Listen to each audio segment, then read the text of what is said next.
నత్తోడు నేను ఒక video release చేసిన ఫ్రెండ్స్, నేనైతే పట్టించుకోలేదు అనమాట. సో చాలా మంది ఆ వీడియో నాకు పెట్టారు, నేను షేక్ అయినా. ఒకసారి ఆ కళాఖండాన్ని మీరు కూడా వినండి. Right? Yeah, it's me. My name is Anvish from India, Andhra Pradesh, Anvish state.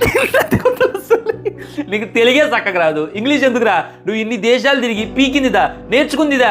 ఇదేం ఇంగ్లీష్ రా బాబు, నీకన్నా మా అగ్గిపెట్ట మధ్య బాగా మాట్లాడతారు. శ్వాస అంట. ఈ పూగడికి తెలుగే చక్కగా రాదు. నత్తేషు, పూకేషు, నత్తి పూకేషు అని చెప్పి వీడికి ట్యాగ్ లైన్లు కూడా ఉన్నాయి. అది కొద్దిగా దృష్టిలో పెట్టుకోరా.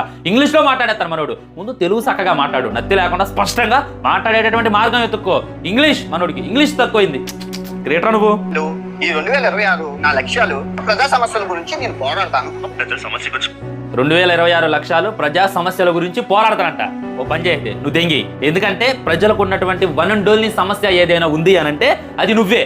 Bring back Anvesh, go back Anvesh, unsubscribe Anvesh, unfollow Anvesh అనేటటువంటిది చాలా అంటే చాలా ట్రెండ్ అవుతుంది. నేను ఇన్స్టాగ్రామ్లో మొన్నటిదాకా 1.5 మిలియన్ ఫాలోవర్స్ ఉండేవాళ్ళు. ఇప్పుడు చూస్తున్నట్లయితే 1.3కి వచ్చారు, రేపు 1.2కి వస్తారు. అంటే 3 లక్షల మంది నీ మీద నుండి తీసుకొని నోట్లో ఉయ్యాలి, మొహాన్ ఉయ్యాలి అనేటటువంటిది వాళ్ళ ఉద్దేశం. ఇంకా గట్టిగా ముందుకు వస్తే కాంటించి నోట్లో ఏరుగుతారు కూడా. ఈ విధంగా వాళ్ళంతా కూడా నీ మీద కోపంగా ఉన్నారు.